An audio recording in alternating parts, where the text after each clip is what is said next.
Hi అండి, welcome to కేదార్స్ kitchen channel. ఈరోజు వీడియోలో నేను హై ప్రోటీన్ అయిన క్రంచీ మూంగ్ దాల్ రెసిపీని చూపించబోతున్నాను అండి. ఆయిల్ తక్కువగా యూజ్ చేసి నేను ఈ రెసిపీని చూపించబోతున్నాను. సో దానికోసం ముందుగా ఒక కప్పు పొట్టు పెసరపప్పుని తీసుకున్నానండి. సో ఈ పెసరపప్పు మనకి ఆరోగ్యానికి చాలా వరకు మేలు చేస్తుందండి. పొట్టుతో తినటువంటి పెసరపప్పుని తీసుకున్నాను.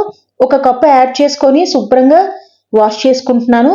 ఆ తర్వాత అందులోకి వాటర్ యాడ్ చేసుకొని 4 to 5 అవర్స్ వరకు నేను ఈ పప్పుని నానబెట్టుకుంటున్నానండి.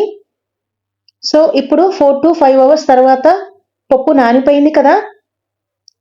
ఆ తర్వాత నేను వాటర్ అంతా వడగట్టుకుంటున్నాను. సో పై పొట్టు అంటూ నేను ఎక్కువగా తీసివేయట్లేదండి.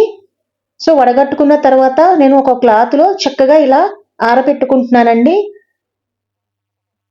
ఎందుకంటే నేను ఆయిల్ అనేది ఎక్కువ యూజ్ చేయట్లేదు కాబట్టి పొట్టు పప్పుని నేను ఇలాగా చక్కగా డ్రై అయ్యే వరకు ఇలా ఆరబెట్టుకున్నాను. సో ఇప్పుడు మొత్తం డ్రై అయిపోయిందండి. సో ఇలా డ్రై అయిపోయిన తర్వాత నేను ఒక బాండీలో 1 టేబుల్ స్పూన్ అంతా ఆయిల్ వేసుకుంటున్నాను. ఆ తర్వాత నేను మొత్తం ఈ పెసరపప్పుని వేసుకుంటున్నానండి. ఆ తర్వాత లో ఫ్లేమ్ మీద ఒక 3 మినిట్స్ వరకు ఇలా రోస్ట్ చేసుకున్నానండి.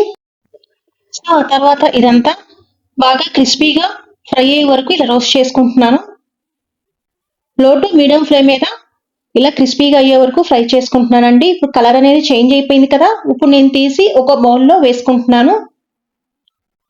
సో ఇప్పుడు రెడీ అయిపోయిందండి మన క్రంచీ మూంగ్ దాల్. అందులోకి నేను 1 స్పూన్ అంత ఉప్పు వేసుకున్నాను. అలాగే 1 టీ స్పూన్ అంత చిల్లీ పౌడర్ వేసుకుంటున్నాను. ఆ తర్వాత 1 స్పూన్ అంత మిరియాల పొడి, 1 టీ స్పూన్ అంత ఆమ్చూర్ పౌడర్ వేసుకుంటున్నానండి.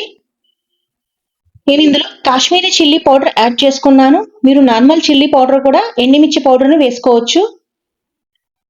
సో ఇదంతా బాగా ఇలా మిక్స్ చేసుకుంటున్నానండి.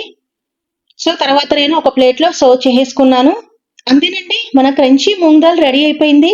సో హెల్దీ అయిన రెసిపీ తప్పకుండా ట్రై చేస్తారు కదా. సో మరికొన్ని వీడియోస్ కోసం నా ఛానల్ని సబ్స్క్రైబ్ చేయండి, లైక్ చేయండి, ఇంకా షేర్ చేయండి.